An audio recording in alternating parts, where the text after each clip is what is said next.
నమస్తే, welcome to iDream inside politics with కవిత.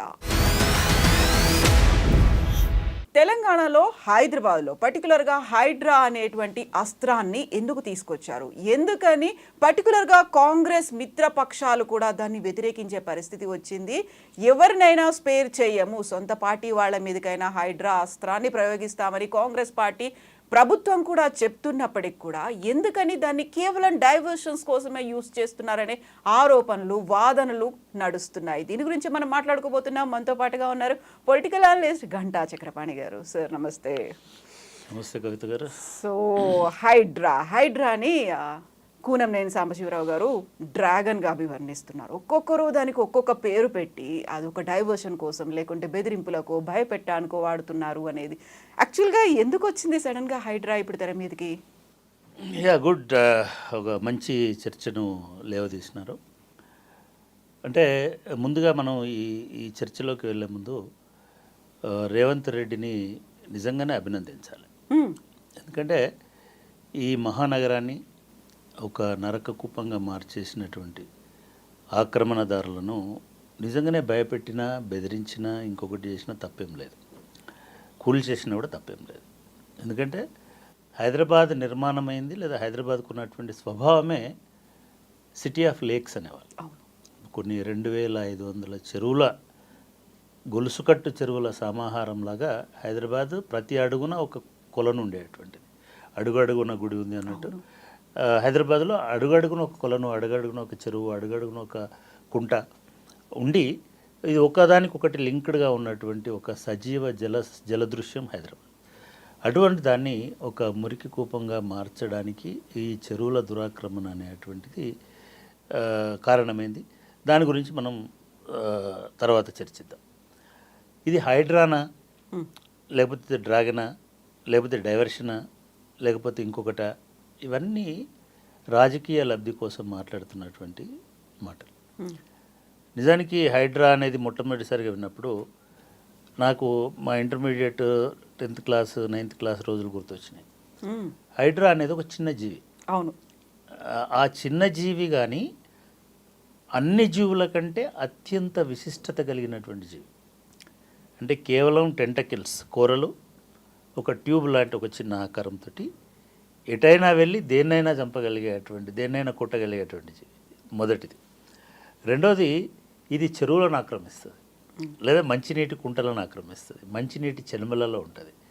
దీన్ని అంటే మంచినీళ్ళలో మాత్రమే, మంచినీటి కుంటల్లో, చెరువుల్లో మాత్రమే జీవించేటువంటి ఆవాసం ఉండేటువంటి జీవి.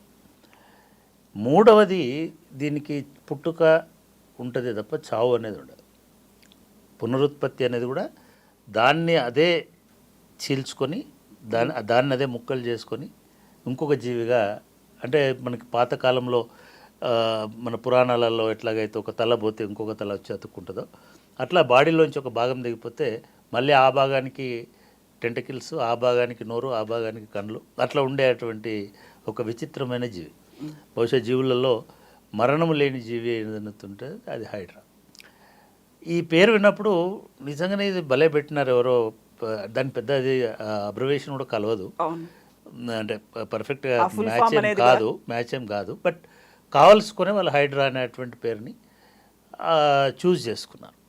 ఈ హైడ్రా నిజంగానే చెరువులను ఆక్రమించుకుంటుంది కాబట్టి చెరువులను ఆక్రమించుకున్నటువంటి వాళ్ళ మీదనే దీన్ని గురిపెట్టినారు. ఫైన్. ఇది కొన్నిసార్లు మీకు కక్ష సాధింపులాగానో, కొన్నిసార్లు రాజకీయ దీనికోసమో అనిపించవచ్చు, తప్పేం లేదు. కానీ రేవంత్ రెడ్డి గారు, ముఖ్యమంత్రి గారు క్లియర్గా కొన్ని విషయాలు 2-3 రోజుల నుంచి ఆయన లీక్ చేసుకుంటూ వస్తున్నారు. ఏదో పిచ్చాపాటిగా మీడియాతో మాట్లాడేటప్పుడు ఇంకొకటి చెప్తున్నారు. ఆ చెప్తున్నటువంటి విషయాలను గమనించినప్పుడు, లేదా దానికి అధికారిగా నియమితులైనటువంటి రంగనాథ్ గారు ఓవర్ హైప్ చేస్తూ మాట్లాడుతున్నటువంటి మాటలు విన్నప్పుడు కానీ, అంటే ఎప్పుడైనా ఆఫీసర్లు నిజానికి లో ప్రొఫైల్గా ఉంటారు, ఉండాలి కూడా. ఎందుకంటే ఇటువంటి డిసిషన్స్లో పొలిటీషియన్స్ ఎటు టర్న్ అవుతారో తెలియదు. కానీ రంగనాథ్ గారు చాలా ఓవర్ హైప్. అసలు నాకు ఆశ్చర్యం వేస్తుంది, ఆయన రోజుకు 10 ఛానళ్ళతో మాట్లాడుతున్నాడు, యూట్యూబ్లను కూడా ప్రామాణికంగా తీసుకుంటున్నాడు, యూట్యూబ్ ఛానళ్ళల్లో పెద్ద పెద్ద ప్రసంగాలు చేస్తున్నాడు, ఎవరిని వదలమని చెప్తున్నాడు. జనరల్గా ఆఫీసర్ చెప్పకూడదు, ఎవరిని వదులుతావో ఎవరిని వదలో నీ చేతిలో ఉండదు. ఎందుకంటే ఈ హైడ్రా కమిటీ చైర్మన్ ఎవరు? Hydraa committee chairman chief minister. అసలు హైడ్రాకు చట్టబద్ధత ఉందా అనేటువంటి చర్చ మీ మాటలతో స్టార్ట్ అవుతున్నది. దాని గురించి కూడా మాట్లాడు. మొత్తానికి ఇవాళ హైదరాబాద్లో ఒక సంచలనం క్రియేట్ చేయడానికి, ఒక సెన్సేషన్ క్రియేట్ చేయడానికి, అదేవిధంగా మీరు అంటున్నట్టుగా కొందరిని భయపెట్టడానికి, కొందరిని బెదిరించడానికి. భయపెట్టడం, బెదిరించడం మిమ్మల్ని నన్ను ఎవడు భయపెట్టలేడు, ఎవరు బెదిరించలేరు. ఎవరైతే ఆక్రమించుకున్నారో వాళ్ళందరూ భయపెడతారు. అది అక్కినే నాగార్జున అయ్యొచ్చు, లేకపోతే ఇంకోలా ఉండొచ్చు, ఆక్రమణదారులు చివరికి తిరుపతి రెడ్డి ఆయన కూడా ఉండొచ్చు. ఎందుకంటే నేను రేవంత్ రెడ్డి గారు స్పష్టంగా చెప్తున్నారు, నా తమ్ముడైనా, నా అన్న అయినా, ఇంకోళ్ళైనా, నా కుటుంబ సభ్యులైనా కూడా నేను హైడ్రాను పంపిస్తాను, దాన్ని వెనక్కి తగ్గేటువంటి సమస్యలు. నిన్న మొన్న అటువంటి లెటర్లు వెళ్ళడము, అటువంటి ఉత్తర్వులు వెళ్ళడం జరిగింది. కాబట్టి ఈ నేపథ్యంలో మనం ఖచ్చితంగా ఈ ముఖ్యమంత్రి తీసుకున్నటువంటి చర్యను ఖచ్చితంగా సమర్థించాలి. ఖచ్చితంగా ఇది కొనసాగేటట్టుగా చూడాలి. ఖచ్చితంగా ఈ పోలీస్ వారి మధ్యలో ఆపేసి రేవంత్ రెడ్డి అర్ధాంతరంగా నిష్క్రమించకుండా కాపాడగలగాలి అనేటువంటి అభిప్రాయం అయితే నాకు చాలా స్పష్టంగా ఉంది. ఇకపోతే రెండవది, అసలు ఈ ఆక్రమణలకు కారణం ఎవరు? నిజంగానే ఇది కక్ష సాధింపుతో చేస్తున్నారా? కక్ష సాధింపుతో చేస్తున్నారు అని అంటే అసలు ఆక్రమణ లేని చోటికి పోయి హల్చల్ చేస్తే ఇది కక్ష సాధింపు కోసం, బెదిరించడం కోసం అని అనుకోవచ్చు.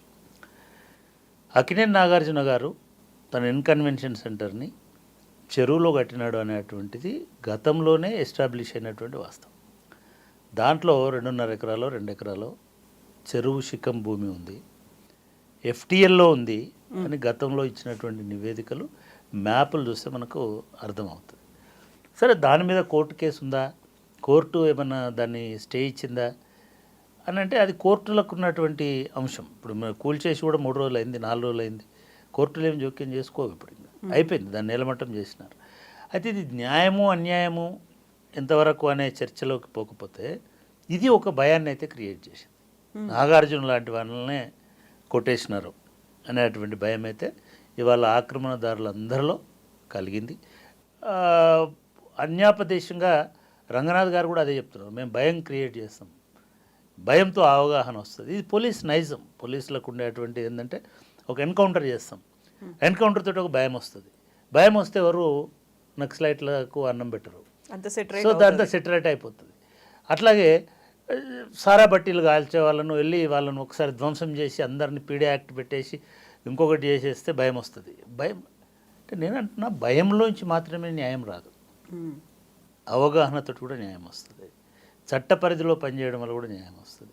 సరే, ఆ చర్చలోకి మనం పోకపోతే ఇప్పటి వరకు అయితే హైదరాబాద్లో ఒక భయం అయితే ఇవాళ ఆవరించింది.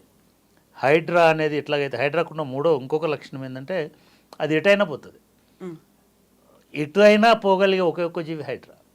అమీబా, హైడ్రా రెండు, వాటికి దిశ సంబంధం లేదు. మనిషి ముందుకైనా నడుస్తాడు, జాగ్రత్త వెనకకైనా నడుస్తాడు.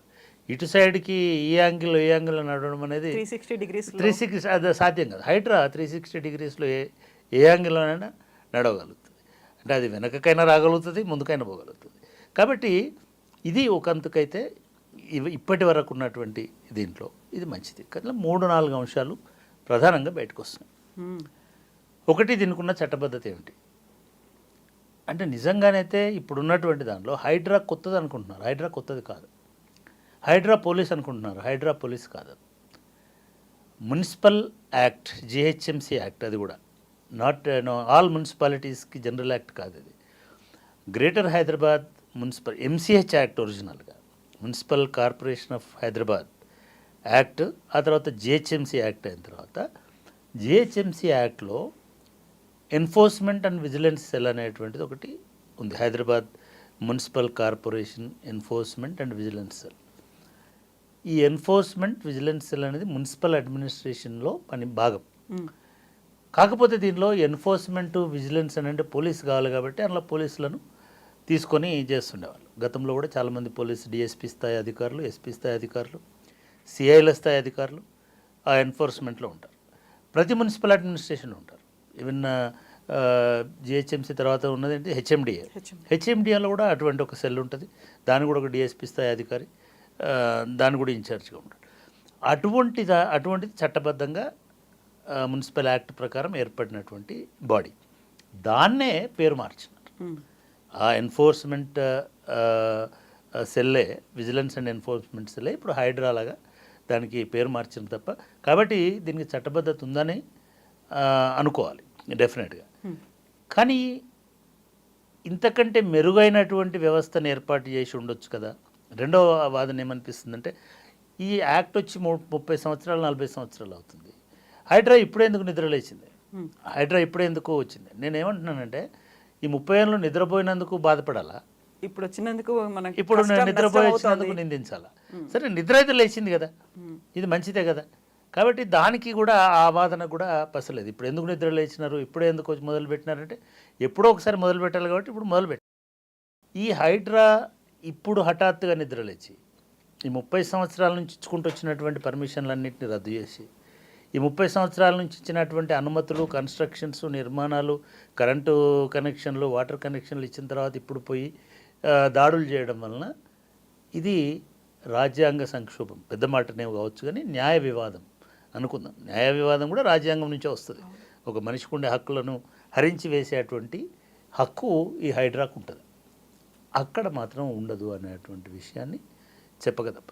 ఎందుకంటే మీ ప్రభుత్వమే ఈ ఇల్లు కట్టుకోవడానికి పర్మిషన్ ఇచ్చింది, మీ ప్రభుత్వమే దానికి కరెంటు కనెక్షన్ ఇచ్చింది, మీ ప్రభుత్వమే దానికి, ఇదే మున్సిపాలిటీ ఏ విజిలెన్స్ అయితే భాగమైందో, ఏ హైడ్రా అయితే జిహెచ్ఎంసీలో భాగమో, అదే మున్సిపల్ కార్పొరేషను అన్ని రకాల అనుమతులు ఇచ్చిన తర్వాత ఒక సామాన్యుడు కట్టుకున్నాడు అనుకోండి.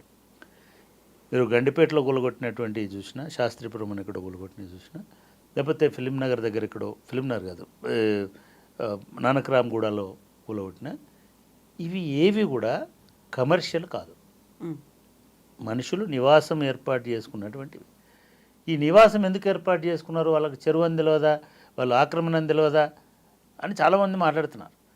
కానీ చాలా సందర్భాలలో రంగనాథ్ గారే ఒక చోట చెప్పారు, సర్వే నెంబర్లను ట్యాంపర్ చేసి కూడా, వేరే సర్వే నెంబర్ వేసి కూడా దానికి అనుమతులు తీసుకొచ్చుకొని కన్స్ట్రక్షన్స్ కట్టినటువంటి వాళ్ళు ఉన్నారు. మనం ఈ యూట్యూబ్ ఛానళ్ళలో వస్తున్నటువంటి చూస్తుంటే, ఎవరో ఒక ఐటీ ఎంప్లాయీ హైటెక్ సిటీకి దగ్గర ఉంటుందో, లేకపోతే అటేటో ఫైనాన్షియల్ డిస్ట్రిక్ట్ దగ్గర ఉంటుందో, లేకపోతే వాళ్ళ బడ్జెట్లో వస్తుందని ఎక్కడో ఒక ఫ్లాట్ కొనుక్కున్నా. ఆ ఫ్లాట్ కొనుక్కునేటువంటి ఫ్లాట్ కొనుక్కోవడమే కాకుండా బ్యాంకు లోన్ కూడా తీసుకున్నారు. బ్యాంకులు సునిశ్చితంగా పరిశీలిస్తాయి. కానీ మీ మున్సిపాలిటీ ఇచ్చిన డాక్యుమెంట్లన్నీ దొంగ డాక్యుమెంట్లు, తప్పుడు డాక్యుమెంట్లు. మున్సిపాలిటీ పర్మిషన్ ఇచ్చి డాక్యుమెంట్లన్నీ కరెక్ట్గా ఉన్నట్టుగా ట్యాంపర్ చేసిన తర్వాత బ్యాంకు కూడా ఏం చేయలేదు. సో వాళ్ళు కూడా లోన్ ఇచ్చినారు. ఇటువంటి వాళ్ళ సమస్యలు వస్తే ఏం చేయాలనేది వాళ్ళ హైడ్రా ముందున్నటువంటి పెద్ద సవాలు. ఇది భవిష్యత్తులో న్యాయ వివాదాలకు కూడా దారితీస్తుంది.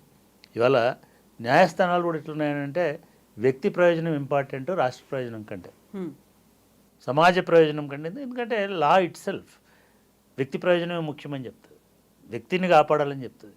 కానీ ఆ వ్యక్తి వలన సామాజిక ప్రయోజనాలు దెబ్బతింటున్నాయి, ఆ వ్యక్తి వలన ఎన్విరాన్మెంట్ దెబ్బతింటుంది, ఆ వ్యక్తి వలన జీవ వైవిధ్యం దెబ్బతింటుంది, అనేక జీవులు నాశనం అవుతున్నాయి అనేటువంటి అంశాన్ని కోర్టులు పెద్దగా పట్టించుకోవు. కాబట్టి అది నాగార్జున వ్యాపార సంస్థ అయినా, వాణిజ్య సంస్థ అయినా, లేదా ఇంకొక కాలేజ్ అయినా, ఇంకొకటైనా, దాని సామాజిక ప్రయోజనం ఏమిటి అనేది చూడకుండా ఇమీడియట్గా కోర్టులు స్టే ఇవ్వడం అనేటువంటిది జరుగుతుంది. కోర్టుల ఇంటర్వెన్షన్ అనేది జరుగుతుంది. ఏ సంస్థ కూడా కోర్టుల జోక్యానికి అతీతం కాదు. రాజ్యాంగ సంస్థ అయినా సరే కోర్టుల జోక్యం అనేది తప్పనిసరి అవుతుంది. దీనివలన కొంత ఏమైనా గ్యాప్ వస్తుందేమో చెప్పలేము. ఇది రెండవ అంశం ఈ హైడ్రా విషయం. సో ఇప్పుడు ప్రధానంగా వినిపిస్తుంది ఇంకొక వాదన కూడా, ఎందుకు బయ్యర్ల మీద పడ్డారు, బిల్డర్ల మీద పడలేదు అనేది. ఎవరైతే లేఅవుట్లు చేస్తున్నారో వాళ్ళని ఎందుకు, ఈ రియల్టర్లు వాళ్ళని ఏమీ అనట్లేదు, కేవలం కొనుక్కున్నారు, వాళ్ళు లోన్ తీసుకుపెట్టుకున్నారు, వెళ్ళి ఆ ఇల్లు కూల్చేస్తున్నారు అనేది ఒక వాదన వినిపిస్తోంది. దీంతో పాటుగా అసలు చెరువులు అనేవి విపరీతంగా కబ్జా అయిపోయాయి. మీరు చెప్పినట్టుగా లేక్ సిటీ ఆఫ్ హైదరాబాద్ అది కూడా మారిపోయి ఇప్పటికీ మిగిలిపోయినవి ఏమైనా ఉంటే 60% కూడా లేవు మిగిలిపోయిన చెరువుల్లో కూడా, ఎంక్రోచ్మెంట్లు అన్నీ పోయిన తర్వాత. అసలు ఆద్యులు ఎవరు అనుకోవాలి దీనికి? ఎందుకు? అంటే ఇది చాలా మంచి ప్రశ్న. చాలా ఇప్పుడు మాట్లాడుతున్నట్టుగా, బయటకు వస్తున్నట్టుగా ఏదో హైడ్రా వస్తుంది కాబట్టి చప్పట్లు కొడదాం. ఇదే సమాజము రేపు నిజంగానే హైడ్రా కనుక, ఇప్పుడు ఇంకా మీరు అన్నట్టుగా బయర్ల దాకా పోయినారు కొన్ని చోట్ల. బడా బయర్లు అనుకుందాం. ఉమ్, రేపు హైడ్రా మాదాపూర్ వైపు వస్తాయి, రేపు హైడ్రా సఫిల్గూడ వైపు వస్తాయి, రేపు హైడ్రా యూసఫ్గూడ వైపు వస్తాయి, రేపు హైడ్రా ఆ, ఇది మాసప్ ట్యాంక్ వైపు వస్తాయి. ఇదే చప్పర్లు కొడుతున్న వాళ్ళు తిరగబడతారు. ఎందుకంటే మీరు అన్నట్టుగా పేదలు ఉన్నారు అక్కడ, Masses మధ్యతరగతి ఉన్నారు. బయ్యర్లు ఉన్నారు. కానీ న్యాయంగా ధర్మంగా బయ్యర్లు అయినా సరే చెరువును ఆక్రమిస్తే అది శిక్షార్హమైనటువంటి నేరమని సుప్రీంకోర్టు కూడా చెప్పింది.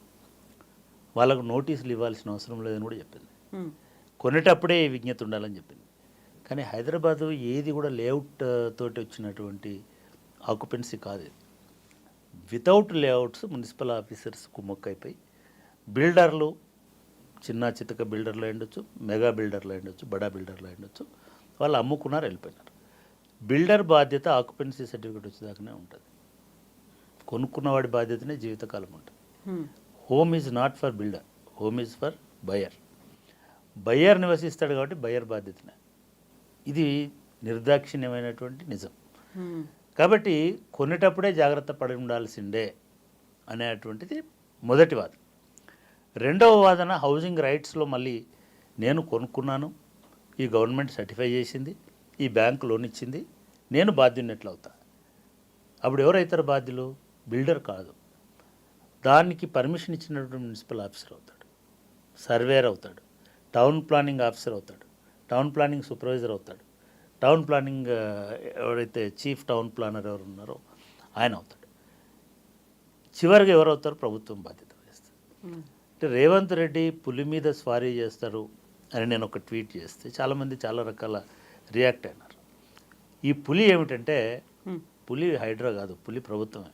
ఉమ్, ప్రభుత్వమే ఈ మొత్తము దుర్మార్గాలకు కారణమై వాళ్ళ ప్రభుత్వమే మళ్ళీ దాన్ని మేము అంతమొందిస్తామని అనడానికి పోతున్నది. నేను దీన్ని కొంచెం డీటెయిల్లో కూడా చెప్తాను. ఇప్పుడు ప్రభుత్వమే అన్నారు. ఈ ప్రభుత్వం వచ్చి 9 నెలలు కూడా కాలేదు. అంతకుముందు చేసిన ప్రభుత్వం అంటే మీద ఎప్పుడైనా చేస్తున్న సరే యుద్ధం- ఒకటి మనం గమనించాల్సింది ఏంటంటే అన్ఫార్చునేట్లీ మీ ప్రభుత్వం మన ప్రభుత్వం అనుకుంటున్నారు. ఉమ్, కానీ ఎప్పుడైనా ప్రభుత్వం ఒకటే, ఎప్పుడైనా ప్రభుత్వం ఒకటే. ప్రభుత్వాన్ని నడిపించే స్వారీ చేసేవాడు మారతాడు తప్ప పులి మాత్రం ఒకటే. ఆ పులి మీదనే కూర్చుంటారు ఎవరైనా సరే. ఉమ్, ఇవాళ మీ ప్రభుత్వం అట్లా చేసింది, మా ప్రభుత్వం గొలగొడుతుందని అనడం అనేది తప్పు. మీ ప్రభుత్వం చేసిన దానికి మీ ప్రభుత్వాన్ని పరిపాలించిన రాజకీయ నాయకులకు బాధ్యత కాదు. రూల్స్ని ప్రొటెక్ట్ చేయడానికి భారతదేశంలో డాక్టర్ బాబాసాహెబ్ అంబేద్కర్ ఇటువంటి కుక్కమూతి పుందలు రేపు రాజ్యాంగాధికారంలోకి వస్తాయి, వాళ్ళు ప్రధానులు అవుతారు, ముఖ్యమంత్రులు అవుతారు, పాలకులు అవుతారు. కాబట్టి స్వతంత్రంగా రాజ్యాంగం ప్రకారం, శాసనాల ప్రకారం, రూల్ ప్రకారం నడిచేటువంటి బ్యూరోక్రసీ అనేటువంటి ఒక సెకండ్ పిల్లర్ని ప్రతిష్ఠింపజేసినాడు. ఓన్లీ పొలిటికల్ లీడర్సే రూలర్స్ కాదు భారతదేశంలో. అన్ఫార్చునేట్లీ అనుకుంటున్నారు. చంద్రశేఖరరావు, కేసీఆర్ నేనే రూలర్ అనుకుంటాడు. రేవంత్ రెడ్డి గారు నేనే రూలర్ అని ఆయన కూడా గట్టిగా కూర్చొని ఉంటాడు. రూలర్స్ మీరు కాదు, మీరు రూల్ మేకింగ్ మాత్రమే చేస్తారు. రూల్ అడ్మినిస్ట్రేషన్ రంగనాథ్ చేస్తాడు. ఉమ్, రూల్ అడ్మినిస్ట్రేషన్ ఇంకొక పోలీస్ ఆఫీసర్ చేస్తాడు, ఇంకొక చీఫ్ సెక్రటరీ చేస్తాడు. అది ప్రభుత్వం. ఎవరైతే ప్రభుత్వం ఇంకో రెండవ లక్షణం చెప్తా, ప్రభుత్వం శాశ్వతమైనది, 5 సంవత్సరాల కోసం ఉండే ప్రభుత్వం కాదు. పార్టీ 5 సంవత్సరాల కోసం ఉంటుంది. ఆ పార్టీ 5 సంవత్సరాల అధికారంలో ఉండొచ్చు, 10 ఉండొచ్చు, గెలిచినంత కాలం ఉండొచ్చు. కానీ ప్రభుత్వం అనేది ఒక కంటిన్యూటీ. తెలంగాణ ప్రభుత్వమే, గత ప్రభుత్వమైనా తెలంగాణ, కేసీఆర్ సొంత ఆస్తి కాదు, కేసీఆర్ ప్రభుత్వం అంటారు అందరూ. కేసీఆర్ వాళ్ళ చింతమడక ప్రభుత్వం అదేమన్నా రాచరికమా? అది ఇదేమో రేవంత్ రెడ్డి ప్రభుత్వమా? ఇదేమన్నా కొండారెడ్డిపల్లి రెడ్డితనమా? కాదు కదా. Government is government. కాకుంటే పార్టీల వారీగా చూసుకున్నప్పుడు అదంతా టీఆర్ఎస్, బీఆర్ఎస్ నేను మళ్ళీ అదే కాంగ్రెస్ చెప్తున్నా, పార్టీల వారీగా ప్రభుత్వాలు ఉండవు దయచేసి. పార్టీల వారి ప్రభుత్వం, తెలంగాణ ప్రభుత్వము అనే రాజముద్ర ఏదైతే ఉంటుందో దట్ ఈజ్ గవర్నమెంట్. అక్కడ ఎవరున్నారు? రేవంత్ రెడ్డి గారు ఉన్నారా, లేదా కేసీఆర్ గారు ఉన్నారా, లేకపోతే ఇంకొక ఆయన ఉన్నాడా? ఇది కాదు. వాళ్ళ నరేంద్ర మోడీ ప్రభుత్వం భారత ప్రభుత్వం. అది నరేంద్ర మోడీ సొంత గుజరాతీ ప్రభుత్వం కాదు, అది భారత ప్రభుత్వం, భారత ప్రధాని ఆయన. అట్లా రేవంత్ రెడ్డి గారు తెలంగాణ ముఖ్యమంత్రి, కేసీఆర్ గారు తెలంగాణ ముఖ్యమంత్రి గతంలో. సో ఇది ప్రభుత్వం. ఈ ప్రభుత్వ విధానం అనేటువంటిదే ప్రామాణికత అడ్మినిస్ట్రేషన్కి. ఇందాక చెప్పా, మున్సిపల్ యాక్ట్లో ఉన్నది కాబట్టి హైడ్రా మాట వినాలా. మున్సిపల్ యాక్ట్లో విజిలెన్స్ చేయమని ఉంది, అదేవిధంగా ఎన్ఫోర్స్మెంట్ చేయమని ఉంది, కూలగొట్టమని కూడా ఉంది. కాబట్టి కూలగొడతారు. ఇక్కడ ప్రభుత్వముకు వర్సెస్ ప్రజలకు గొడవ వస్తుంది రేపు. ఎప్పుడు ప్రాబ్లం అవుతుందంటే, ఇవాళ నేను చూశాను దుర్గం చెరువులో కట్టుకున్నటువంటి చాలామందికి నోటీసులు ఇచ్చారు. కావూర్ హిల్స్లో చాలామందికి నోటీసులు. నిజంగా కూడా నేను మన వ్యూవర్స్కి అర్థం అవ్వడానికి ఈ దుర్గం చెరువు, కావూర్ హిల్స్, జూబ్లీ హిల్స్లో ఉన్న చెరువుల గురించి ఒక చిన్న ఇది చెప్తాను. నేను హైదరాబాద్లో ఆంధ్రజ్యోతిలో పనిచేస్తున్నటువంటి కాలం అంటే 88, 87, 86, 87 నుంచి 90 మధ్య కాలంలో ఆంధ్రజ్యోతి అంటే పంజాగుట్ట చౌరస్తా వరకే రోడ్డు. పంజాగుట్ట చౌరస్తా నుంచి ఆ శ్మశాన వాటికి నుంచి director road number 1 Banjara hills అని అక్కినే నాగేశ్వరరావు వాళ్ళ ఇల్లు ఉండేటిది. నాగేశ్వరరావు గారి ఇల్లు, అదేవిధంగా సుబ్బరామరెడ్డి గారి ఇల్లు, ఎలీట్ ఇళ్ళన్నీ ఆ బంజారా హిల్స్ ఆ ఒక్క రోడ్లో రోడ్ నెంబర్ 1లో ఉండేటి. ఆ నుంచి మిగతా రోడ్స్ వచ్చేటి. ఇప్పుడు road number 3 plus Jubilee hills అప్పటికి లేదు. ఆ టైంలో ఒక మిత్రుడు జయహింద్ రెడ్డి గారని, ఆయన జర్నలిస్టే. ఆయన ఇక్కడ కూడా ప్లాట్లు ఉన్నాయి, పేద మధ్యతరగతి జర్నలిస్టులకు ప్లాట్లు అమ్ముతున్నారు, కొనడమే. ఆయన ఒక రియల్ ఎస్టేట్ ఏదో చేసినాడు, వచ్చాడు. ఒక మెటడోర్ బ్లూ కలర్ వ్యాన్లో బయలుదేరి 1 గంట అరగంట ప్రయాణం చేస్తే మాకు అప్పటికి చెక్ పోస్ట్ ఏరియా, ఇంకా అప్పటికి జూబ్లీ హిల్స్ అంత ఫామ్ కాదు, ఇదంతా వచ్చింది. తర్వాత మనకి ఈ పెద్దమ్మ గుడి అదంతా ఒక చిన్న బండ్లబాట, అది మాదాపూర్ అనే ఊరికి పోయే దారి. ఆ దారిలో పోయినాక మధ్యలో సగం మంది దిగి వచ్చేసి, నేను అప్పుడు స్టూడెంట్ను ప్లస్ జర్నలిస్ట్ని కూడా, నేను పెద్ద నాకు ఆసక్తి లేదు, ఓరియంటేషన్ లేదు. కానీ చాలామంది నా మిత్రులు పోయినారు. 42 రూపాయలు 45 రూపాయల గజం కొనుక్కున్నాను. మేము అక్కడ ఎందుకు దిగి మధ్యలో వచ్చినామంటే, అది ఒక పెద్ద అడవి, చెరువు. ఆ చెరువే దుర్గం చెరువు. ఆ చెరువు అవతల ఈ ప్లాట్లు ఉన్నాయి. ఇప్పుడు హైటెక్ సిటీకి మాదాపూర్కు మధ్యలో పత్రికా నగర్ అని ఉంది, అదే ప్లేసు. అది మొత్తం ఒక బురద, ఒక పెద్ద చెరువు శిఖం అంటాం కదా, చెరువు శిఖం లాంటి ఏరియా. నా డౌట్ ఇప్పటికీ ఎవరైనా రంగనాథ్ గారు చెప్పినట్టు, లేదా పొంగులేటి శ్రీనివాసరెడ్డి అనే రెవెన్యూ మినిస్టర్ ఉన్నాడు మనకి, ఆయన కొత్త టేప్ పట్టుకొని రండి కొలవండి అంటున్నాడు. నిజంగానే కొత్త టేప్ పట్టుకొని కొలిస్తే హైటెక్ సిటీ కూడా చెరువు శిఖంలో ఉంటుందని నాకు గట్ ఫీలింగ్. నాకు చాలా పెద్ద ఇది ఉంది. అది కూడా చెరువులనే కట్టినారు.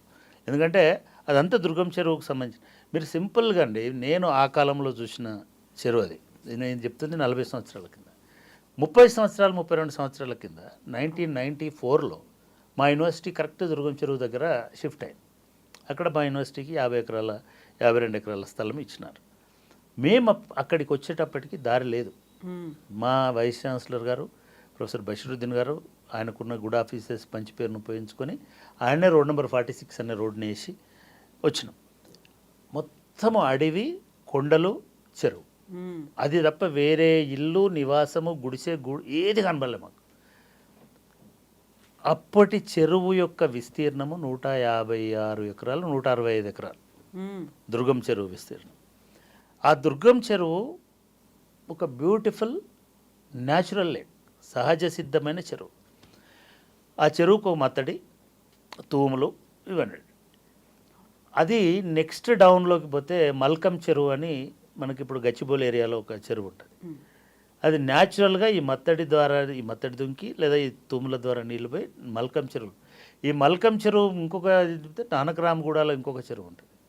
అట్లా ఒక 4 చెరువులు 5 చెరువుల తర్వాత ఒక హైట్ నుంచి వాటరు పైపుల ద్వారా డైరెక్ట్గా గోల్కొండ ఫోర్ట్ మీదకి పోయేటువంటి గోల్కొండ ఎత్తైన గోల్కొండ కోట మీదకి ఇక్కడ నుంచి ఎటువంటి మోటార్ లేకుండా, అప్పటికి మోటార్ లేదు, కుతుబ్ షాహీలు కాకతీయులు కట్టినారు ఒక గోల్కొండ చెరువు, గోల్కొండ కోట. అక్కడికి కుతుబ్ షాహీల టైంలో ఎటువంటి చోదక శక్తి లేకుండా కేవలం గ్రావిటీ అని అంటారు, భూమి ఆకర్షణ దీంతో గ్రావిటీతోటి నీళ్లను గోల్కొండ కోట మీదకి తరలించేటువంటి వాళ్ళు మొదటి. ఆ కోట మీదకి నీళ్లు తీసుకుపోయిన తర్వాత గోల్కొండ అనేది అప్పటికి 30,000 జనాభాతో ఉన్నటువంటి ఒక నగరం. ఆ నగరానికి నీళ్లు సరఫరా చేసేటువంటి వాళ్ళు.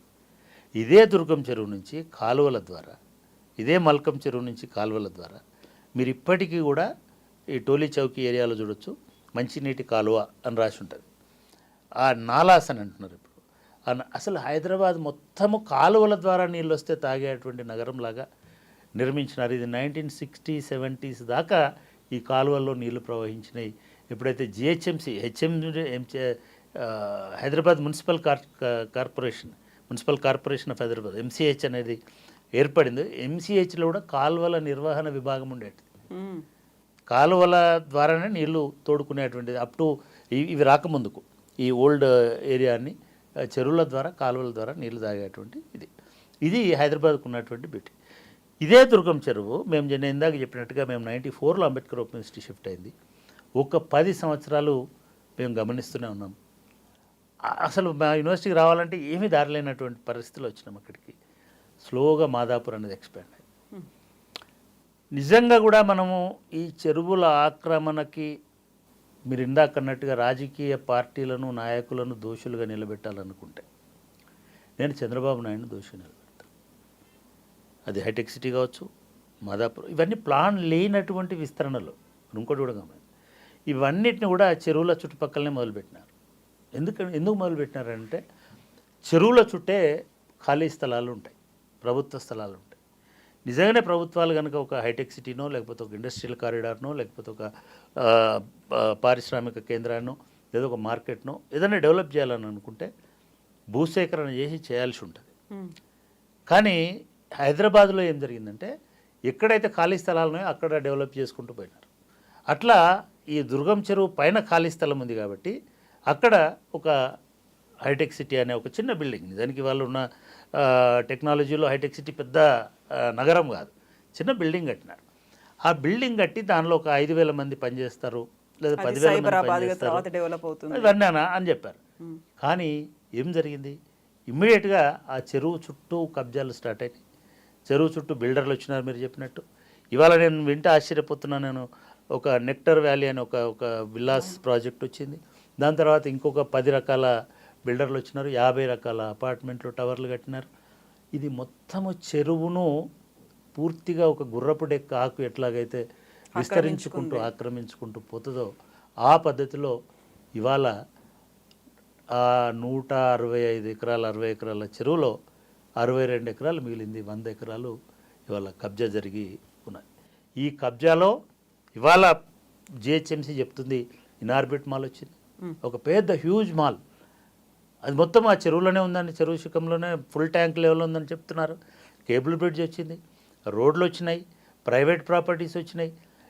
ఇదంతా కూడా కేవలం చంద్రబాబు నాయుడు అక్కడ ఒక తీసుకొచ్చి అక్కడ ఒకటి కట్టడం వలన, అది అక్కడ కాకుండా ఇంకొక మైదాన ప్రాంతంలో కట్టినా ఈ నష్టం జరగకపోయేది. ఇది అక్యూజ్ చేయడం కోసం చెప్పట్లా.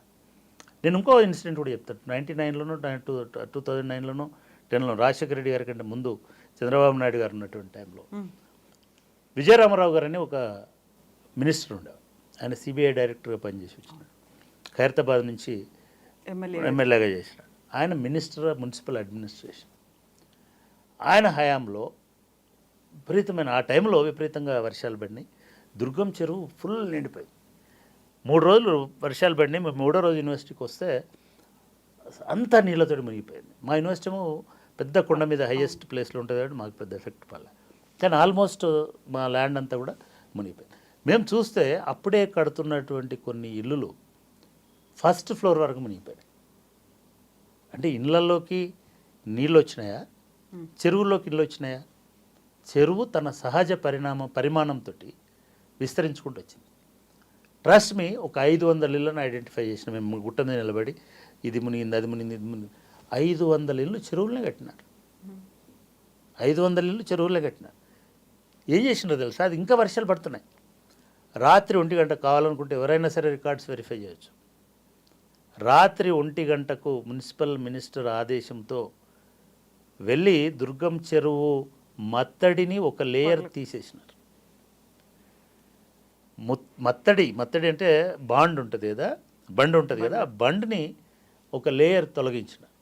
ఎందుకంటే తుమ్మురులోంచి నీళ్ళు వెళ్తున్నా కూడా వరద ఉధృతికి సరిపోవట్లేదు కాబట్టి ఆ లెవెల్, ఫుల్ ట్యాంక్ లెవెల్ని తగ్గించడం కోసం తీసేసినారు. దీంతో ఈ ఇళ్లలో సగం ఇల్లు వచ్చేసింది. తర్వాత తెలిసింది ఏంటంటే ఆ ఇల్లు కట్టిన బిల్డరు ఒక మినిస్టర్ గారి సొంత బావగారు, వాళ్ళ సిస్టర్నే ఈయనకి ఇచ్చినారు.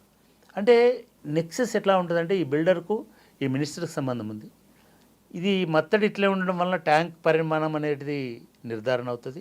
అప్పుడు ఇవన్నీ ట్యాంకులో ఉన్నాయని అయితే ఎవడు కొనడు. కాబట్టి మేము మత్తడిని తొలగిస్తామనేటువంటి దశ దాకా ఈ పరిస్థితి పోయింది. ఇది సబ్జెక్ట్ టు వెరిఫికేషన్. కావాలనుకుంటే ఈ చరిత్రలో ఇది జరిగింది. ఇది ఒకటే కాదు, ఇది ఒకటే అంటేనేమో ఇది ఆయన చాలా అభివృద్ధి చేస్తే కేవలం దుర్గం చెరువు మీద ఫోకస్ అనుకుంటామని అంటారు. మీకు మాసప్ ట్యాంక్ అని ఒకటి ఉండేదండి చరిత్రలో. మా సాహెబా ట్యాంక్, అత్తగారి చెరువు. మా సాహెబా అంటే అత్తగారి చెరువు. అది ఎందుకు అత్తగారి చెరువు అయింది?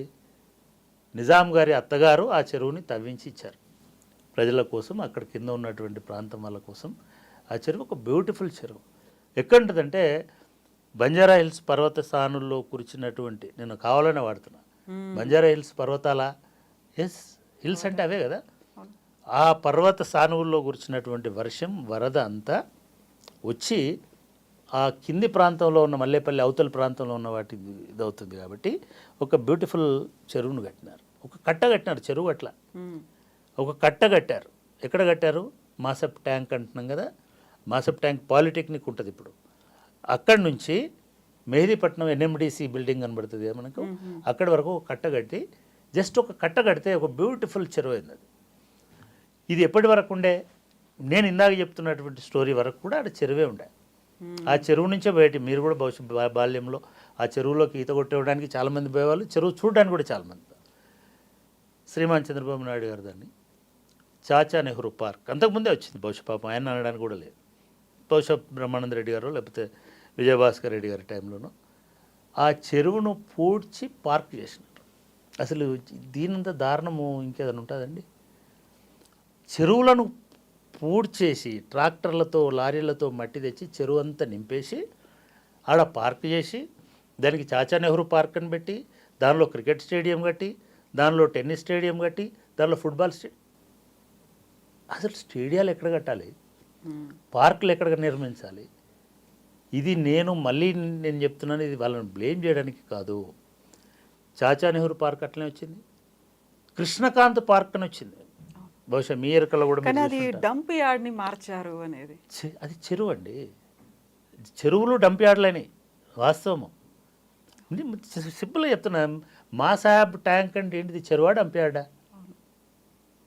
సఫిల్ కూడా చెరువు ఏడుందో చూపించండి నాకు. సరే యూసఫ్ కూడా చెరువు ఏడుందో ఇప్పుడు చూపించండి. లేదు కదా, ఇప్పుడు యూసఫ్ కూడా చెరువు కృష్ణకాంత్ పార్క్ అయింది. యూసఫ్ కూడా చెరువు కొన్ని వందల ఎకరాల విస్తీర్ణంలో, 70 ఎకరాల విస్తీర్ణంలో ఉన్న చెరువు.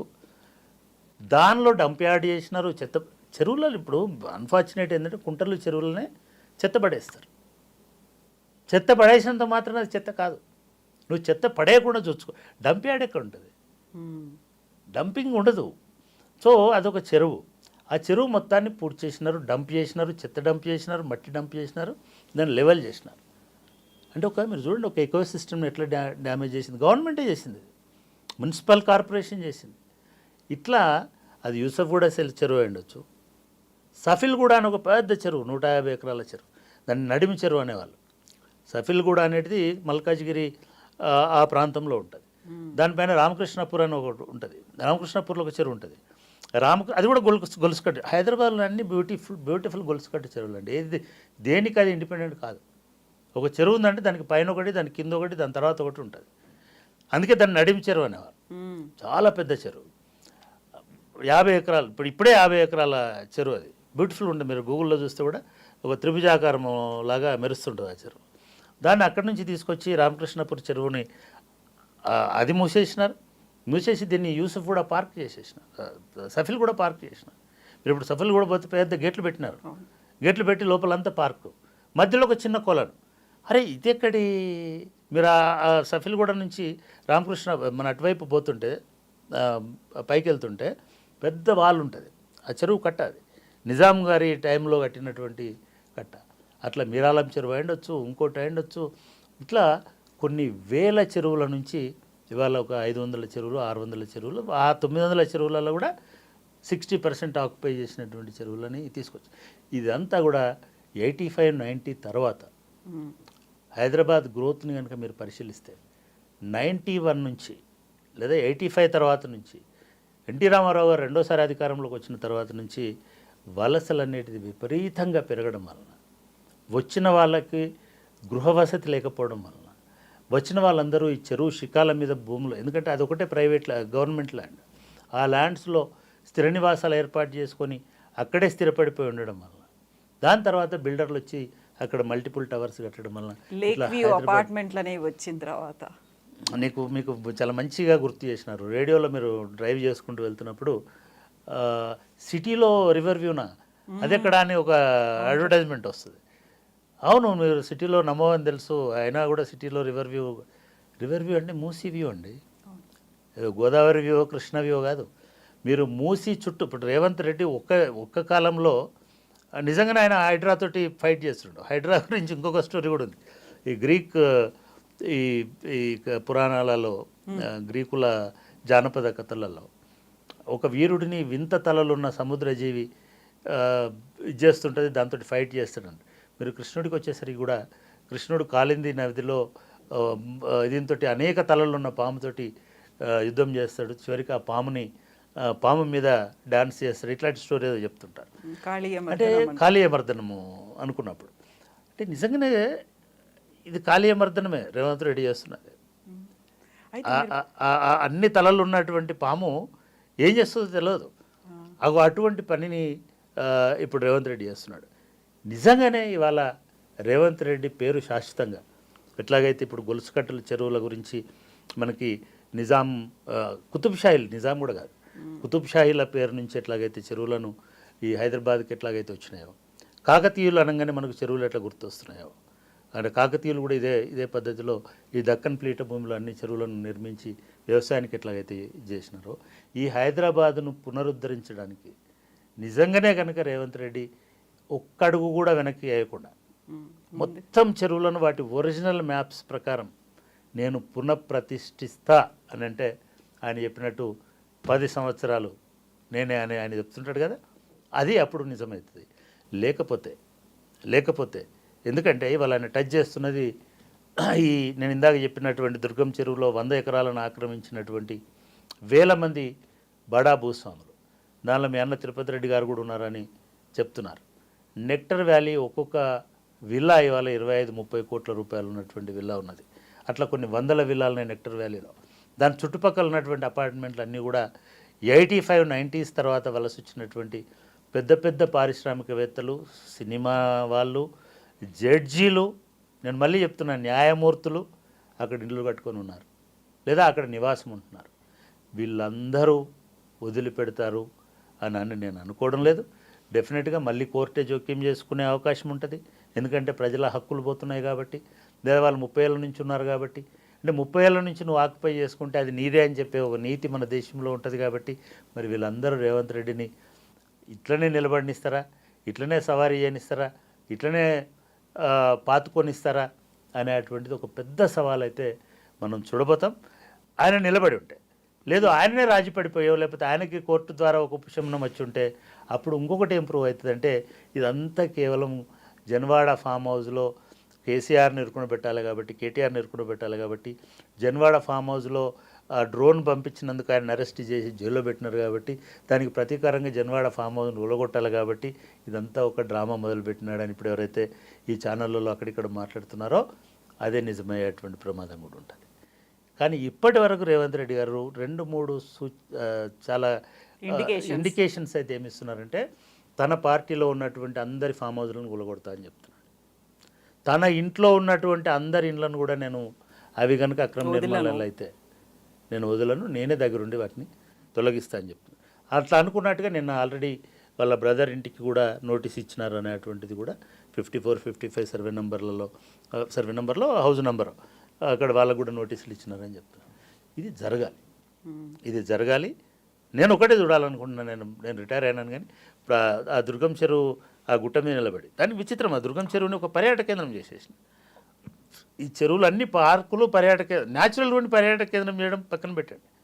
ఇవాళ మీరు రోడ్లు వేసేసినారు, దానిలోకి వెళ్ళి దుర్గం చెరువు పక్క నుంచి రోడ్లు వేసేసినారు, ఇనార్బిట్ మాల్ కట్టినారు, ఇంకేదో కట్టినారు, ఆఫీసులు కట్టినారు, ఇవన్నీ వచ్చేసినాయి.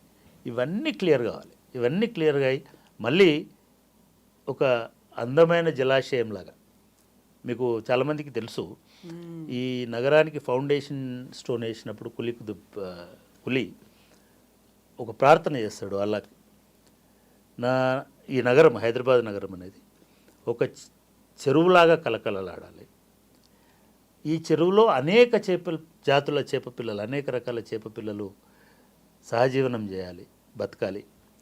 ఇది ఒక కలికి తురాయిలాగా మెరవాలి అని ఆయన ఒక ప్రేయర్లో అల్లాను కోరుకుంటాడు.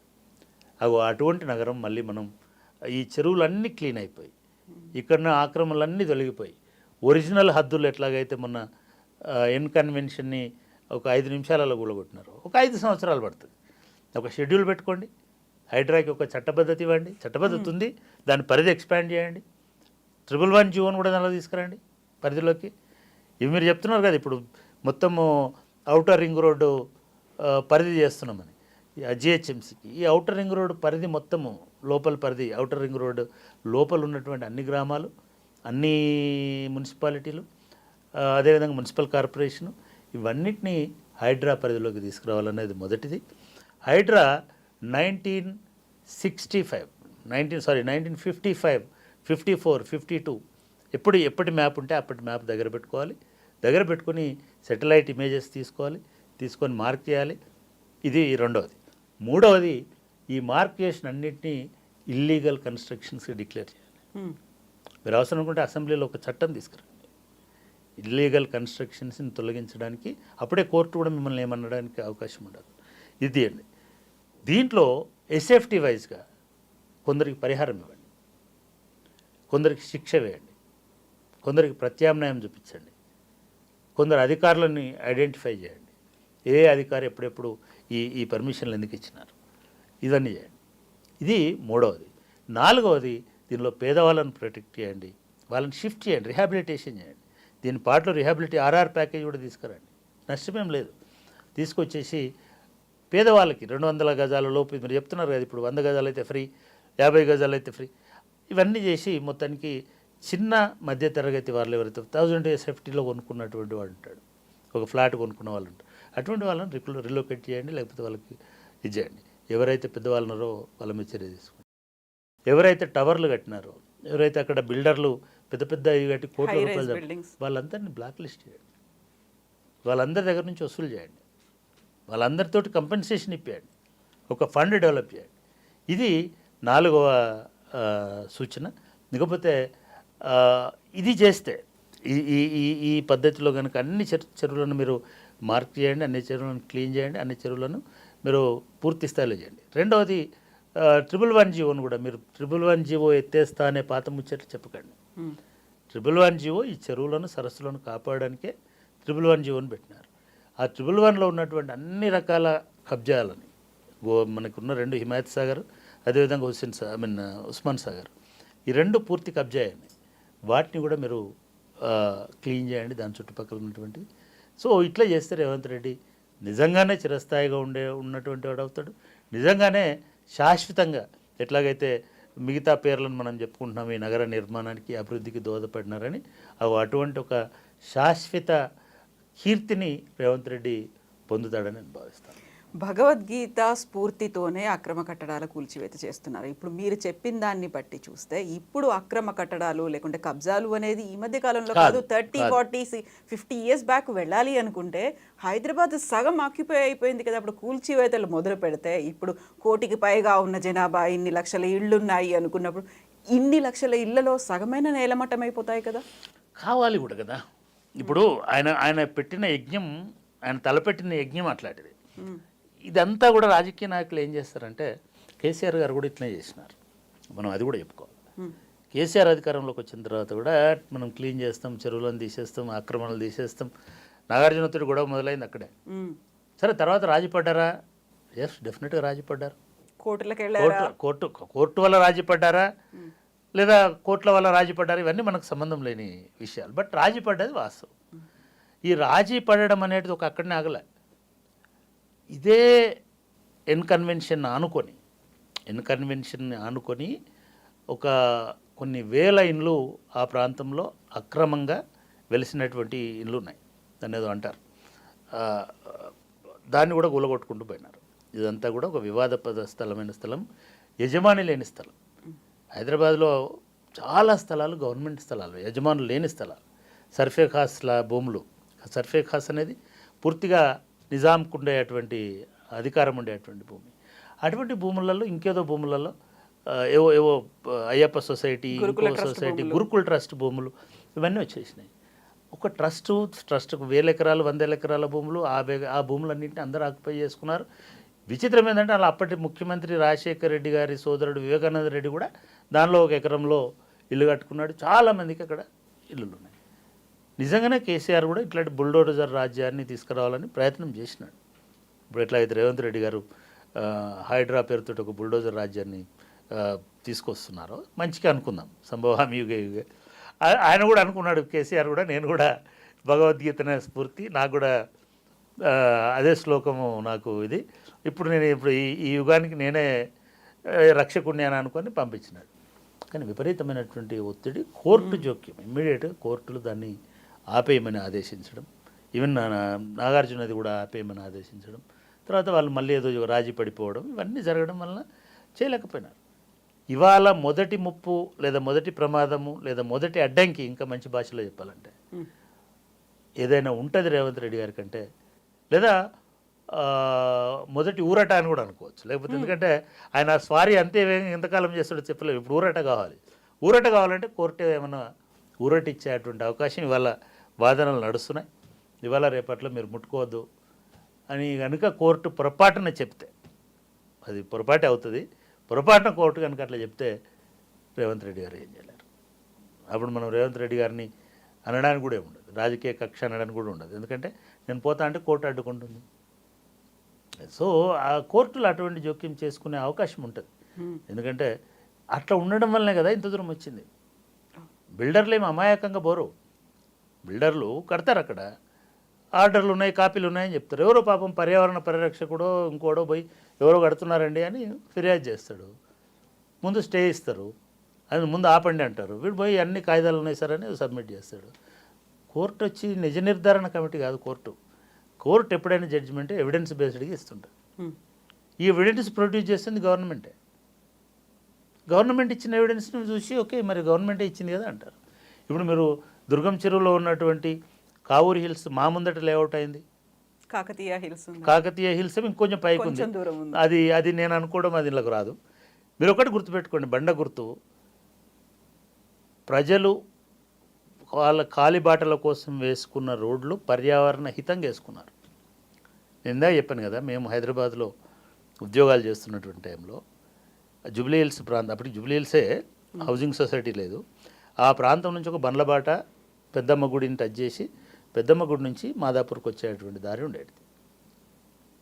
అదే ఇప్పుడు రోడ్డు. ఆ మాదాపూర్ నుంచి ఉన్నటువంటి దారిలో ఒంటికాలి బాటలాగా మీకు కొండాపూర్ పోయేది. ఆ రోడే హద్దు. అంటే ఇవాళ మాదాపూర్ హైవే అనేది అయితే హైటెక్ సిటీకి వచ్చే రోడ్డు ఉందో, ఆ రోడ్డుకు లెఫ్ట్ సైడ్ ఉన్న ఇండ్లన్నీ కూడా చెరువులో ఉన్నాయి అనేది ఒక గుడ్డి నమ్మకం. దానిలో ఏ నమ్మకం ఏది ఉంది మీకు ఇంకోటి చెప్తాను. మేము రెండో ఇల్లు కొనుక్కోవడానికి, అంటే ఇల్లు కొనుక్కోవడానికి మొదటిసారి పోయినాం. మా మిత్రుడు మల్లారెడ్డి అని ఒక ప్రొఫెసర్ ఉన్నాడు అక్కడ. ఆడ విఠలరావు నగర్ అని ఒకటి ఉంటుంది. మేము అక్కడికి పోతే ఆ విఠలరావు నగర్లో కడుతున్నారు ఇల్లు, ఇండిపెండెంట్. మీరు గుర్తుపెట్టుకోండి, 200 గజాల స్థలంలో కట్టిన ఇల్లు 4.5 లక్షల రూపాయలు. ఎప్పుడు ఇది? 94, 96. ఓకే, 96 అంటే 2000 కంటే ముందు. అప్పుడు 96లో 4 లక్షలకి 4.5 లక్షలకి ఇల్లు మేము కూడా కొందామని పోయినాం. డబ్బులు లేవు, సరేలే ట్రస్ట్ మీ అక్కడ నిలబడితే చెరువు కనబడుతుంది. ఆడ మొత్తం వెనకకి చెరువు. అప్పుడు మేము అది కూడా చెరువులో ఇల్లు కట్టుకున్నాం. అంటే చెరువు వెనుక అది విఠలరావు నగర్ అని. ఆ విఠలరావు ఎవరు? మహబూబ్ నగర్ నుంచి 2 సార్లు కాంగ్రెస్ పార్టీ నుంచి ఎంపీగా పోటీ చేసినాడు. పాపం చనిపోయినాడో ఉన్నాడో నాకు గుర్తులేదు. ఒకసారి గెలిచాడు కూడా విఠలరావు గారు. ఆయన లేఅవుట్ అది. ఆ లేఅవుట్లోనే పి నరసింహరావు గారి డాక్టర్ కాలేజీ ఉంది, వాణి గారి ఫైన్ ఆర్ట్స్ కాలేజ్ ఉంది. అంటే చాలా ఇన్స్టిట్యూషన్స్ ఉన్నాయి. అది నేను ఎఫ్టీఎల్లో ఉందా అది నేను మాట్లాడట్లే. బట్ అది చెరువు గట్టు మీద, చెరువు వెనుక అంటాం మన ఊర్లో, చెరువు వెనుక ఉన్నటువంటి భూభాగంలో ఉన్నాయి. అట్లా మీరు అదే కనుక మీరు కులమానంగా ఇప్పుడు మనం చెప్పిన కాలిబాటనే హైవేనే కులమానంగా తీసుకుంటే మీరు ఆ రోడ్డు మీద వస్తుంటే హైటెక్ సిటీ లెఫ్ట్ ఉంటుందా రైట్ ఉంటుందా? హైటెక్ సిటీ లెఫ్టే ఉంటుంది, చెరువు శిఖం వైపే ఉంటుంది. మీరు ఇప్పుడు ముందు జిహెచ్ఎంసీ చెప్తున్నట్టుగా మీకు ఇనార్బిట్ మాలే చెరువు శిఖమైనప్పుడు హైటెక్ సిటీ ఎందుకు కాదు? సో ఇవన్నీ దానిలోకి వస్తాయి. నిజంగా అయినా సరే నష్టం జరిగినా సరే శుద్ధి జరగాలి అనేటువంటిది నా అభిప్రాయం. ఈ శుద్ధి అనేది ఎంతకాలం కొనసాగుతుంది? అన్ఇంటరప్టెడ్గా ఉంటుందా ఏంటి? అంటే నేను అనుకోవడం ఏమో, ప్రభుత్వం తలుచుకున్న తర్వాత ఆపగలిగే ఒకే ఒక్క శక్తి కోర్టులు కనుక ఈ నగరం బాగుపడాలి. ఎంత నష్టమైనా ప్రభుత్వం కావాలంటే మీరు కంపెన్సేట్ చేయమని చెప్పండి ప్రభుత్వం. ఇదొక భాగం. రెండోది ప్రభుత్వమే కబ్జా చేసింది చాలా బిల్డింగ్స్ అన్ని ఉన్నాయి. జిహెచ్ఎంసీ బిల్డింగ్ ఉంది, ఇప్పుడు బుద్ధ భవనం ఉంది, లేదు ఇప్పుడు చాలా బిల్డింగ్స్ ఉన్నాయి. ప్రభుత్వమే రెండు రకాలు, తన అవసరాలకు కబ్జా చేసింది, బిల్డింగ్లు కట్టుకుంది. రెండోది గిరాకీ వస్తుంది అనుకుంటే కబ్జా చేసి బిల్డింగ్ కట్టి కిరాయికి ఇచ్చి లీజుకి ఇచ్చి పైసలు తీసుకుంటుంది. మీరు ట్యాంక్ బండ్ చుట్టూ నెక్లెస్ రోడ్ ఎవరు వేసారండి? నెక్లెస్ రోడ్ అసలు చెరువులాగా ఉంచకుండా ఎందుకు నెక్లెస్ రోడ్ వేసినారు? ఆ నెక్లెస్ రోడ్ వేసి దానిలో పెండ్లి మంటపాలు, దానిలో హోటళ్ళు, దానిలో బార్లు, దానిలో తినుబండారాలు, దానిలో శ్మశానాలు, దానిలో సమాధులు, దానిలో విగ్రహాలు. ఇది ప్రభుత్వం చేయలేదా కబ్జా? అన్నారు కదా, ఏమండి సుందరీకరణ అన్నారు. నేను సమాధి సుందరీకరణ అవుతుందని నేను అనుకోనండి. ఐఎమ్ సారీ, సమాధి సుందరీకరణ ఎట్లా అవుతుందండి? ఎన్ని సమాధులు ఉన్నాయి తెలుసా మీకు? ఇప్పుడు పి నరసింహరావు గారిది అక్కడే ఉంది, జైపాల్ రెడ్డి గారిది అక్కడే ఉంది, అటుపోతే సంజీవయ్య గారిది ఉంది, ఇంకెవరిదో ఉంది. అది సుందరీకరణ ఎట్లా అవుద్దండి? సుందరీకరణ అంటే మీరు ప్రజలు కూర్చోవడానికి లేదా విహరించడానికి, ఇంకేదో చేయడానికి, పిల్లలు ఆడుకోవడానికి అటువంటి వాతావరణం ఉండాలి. మీరు బ్రిడ్జీలు కట్టి రోడ్లు వేసి రోడ్ల చుట్టూ సమాధులు కడితే సుందరీకరణ ఎట్లా అవుతుంది? అవన్నీ కూడా తొలగించాలి. అవన్నీ కూడా చెరువులో ఉన్నాయి అనొచ్చు ఎవరైనా. ఇప్పుడు చెరువును అడ్డుకోవట్లేదు. మీరేమంటున్నారు? ఎఫ్టీఎల్ అంటున్నారు. ఎఫ్టీఎల్లో ఏ నిర్మాణము సమాధితో సహా ఉండకూడదు కదా. ఎఫ్టీఎల్ ఎట్లుంటుందండి? ఎఫ్టీఎల్లో ఉండడానికి వీలలేదు. అది బఫర్లో ఉంది అనుకుంటే ఎప్పుడో నీళ్ళు వస్తాయి పోతాయని అనుకోవచ్చు, లేదా నీళ్ళు వస్తే ప్రమాదం ఉంటుంది అనుకోవచ్చు, ముప్పు ఉంటుంది అనుకో. అట్లా అనుకుంటే దాని పక్కన చాలా పెద్ద కాంగ్రెస్ ఎమ్మెల్యేల అపార్ట్మెంట్లే ఉన్నాయి, పెద్ద పెద్ద అపార్ట్మెంట్లు ఉన్నాయి. అయితే ఈ మొత్తంలో కూడా నిజంగా కూడా రేవంత్ రెడ్డి ఒక కాంగ్రెస్లోనే ఒక విప్లవ వీరుడిలాగా ఎందుకు కనబడుతున్నాడు అందరికనంటే, మనం ఏమాట కామాట చెప్పుకోవాలి. ఈ మొత్తం కబ్జాలలో ఎక్కువ భాగం, ఎందుకంటే బీఆర్ఎస్ వాళ్ళు కూడా అందిన కాడికి దోచుకునే ఉండొచ్చు, కానీ వీళ్ళకి అందలేదు. వీళ్ళు వచ్చేసరికి 1985 నుంచి 2015 వరకు ఆల్మోస్ట్ చెరువులన్నీ నిండిపోయినాయి, కబ్జాలు అయిపోయినాయి. మీరు ఇవాళ హిమాయత్ సాగర్, ఉస్మాన్ సాగర్ చుట్టుపక్కల ఫామ్ హౌస్లు ఎన్ని అని ఎన్యూమరేట్ చేయండి, లెక్క తీయండి. బీఆర్ఎస్లో 10% ఉంటాయి, ఇంకొక 70% ఎవరి ఉంటాయి? 100%. ఎందుకంటే అది 70s నుంచి కబ్జా అవుతుంది. ఈ ఫామ్ హౌస్ల కల్చర్ అనేటువంటిది అట్లీస్ట్ 80s 90s నుంచి అయితే నాకు చాలామంది మిత్రులు తెలుసు. మీరు చిలుకూరు బాలాజీ టెంపుల్ పోతున్న దారిలో, అంటే గండిపేట వెనుక వైపు వస్తుంది, దాదాపు ఒక 2000-3000 ఎకరాల విస్తీర్ణంలో బ్రహ్మాండమైన ఫామ్ హౌస్లు ప్రతి పాత కాంగ్రెస్ నాయకుడికి ఉంది. అట్లాగే అందులోకెళ్ళి ఇండ్లకు వచ్చినారు కాబట్టి ఆ కాంగ్రెస్ నాయకులే కొత్తగా పుట్టారు కదా నాయకులు, వాళ్ళవి కూడా ఉన్నాయి. కాలేజీలు ఉన్నాయి, ఈ జ్యోతులు ఆ జ్యోతులు రకరకాల పేర్లతోటి సగం కాలేజీలు గండిపేట చుట్టే ఉంటాయి మీకు,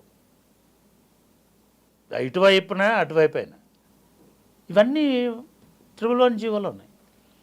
111 జీవోలో ఒక పెద్ద రిసార్టే ఉందండి. రిసార్ట్ పేరుతో ఉన్నటువంటి ఒక కమర్షియల్ యాక్టివిటీ ఒక 4000-5000 ఇండ్లు అమ్ముతున్నారు ఆడ. ఒక 5-6 వేలు 10,000, ఇప్పుడు బహుశా ఇప్పుడు 10,000 ఇండ్లు ఉండొచ్చు. అది వెల్ నోన్ రిసార్ట్ అది. దానిలో వాళ్ళు ఏమంటున్నారు, మీరు 500 గజాల ప్లాట్ ఉంటుంది, మీరు 100 గజాలు ఇల్లు కట్టుకోండి, పర్మిసిబుల్ అంటున్నారు. ట్రిపుల్ 1లో ఉన్న ఇదిని చూపించి ఎంతవరకు పర్మిసిబుల్. మరి హైడ్రా తన టెంటకిల్స్ని అక్కడి దాకా కూడా విస్తరింపజేయాలి. ట్రిపుల్ 1 పార్ట్ అయితే అసలు నిజంగా చెప్తున్నా, ఇవన్నీ జరిగితే ఎక్కువ నష్టపోయేది తెలుగుదేశం పార్టీ అనను అధికారంలోకి వచ్చిన తర్వాత విస్తరణకు గురైన ప్రాంతాలు. ఇదంతా జరిగితే కాంగ్రెస్ పార్టీ అధికారంలో ఉన్నప్పుడు ఆక్రమణకు గురైనటువంటి చెరువు శిఖాలు, దాంట్లో ఒక 10 సంవత్సరాలు పరిపాలించి బహుశా 10% వాటా ఉన్న బీఆర్ఎస్ కూడా ఉంటే ఉండొచ్చు. అయినా సరే ఎవరైనా ఒప్పుకోవాలి, అన్ని పార్టీలు దీన్ని స్వాగతించాలి. కేటీఆర్ నిజం చెప్పినాడా, ఆయన ఇంకోటి చెప్పినాడా మనకు సంబంధం లేదు. ఆయన కూలగొట్టుకోమని చెప్పాడు. అందరూ అట్లనే చెప్పండి, గవర్నమెంట్కి చాలా సులువు అవుతుంది. సో కాబట్టి డౌట్ ఏమక్కర్లా, ఇంటెన్షన్ ఈజ్ గుడ్, ఇంటెన్షన్ కూడా రైట్. కానీ ఎంతవరకు ఇది నిలబడుతుంది అని అంటే డెఫినెట్గా నిలబడితేనేమో రేవంత్ రెడ్డి నిలబడతాడు.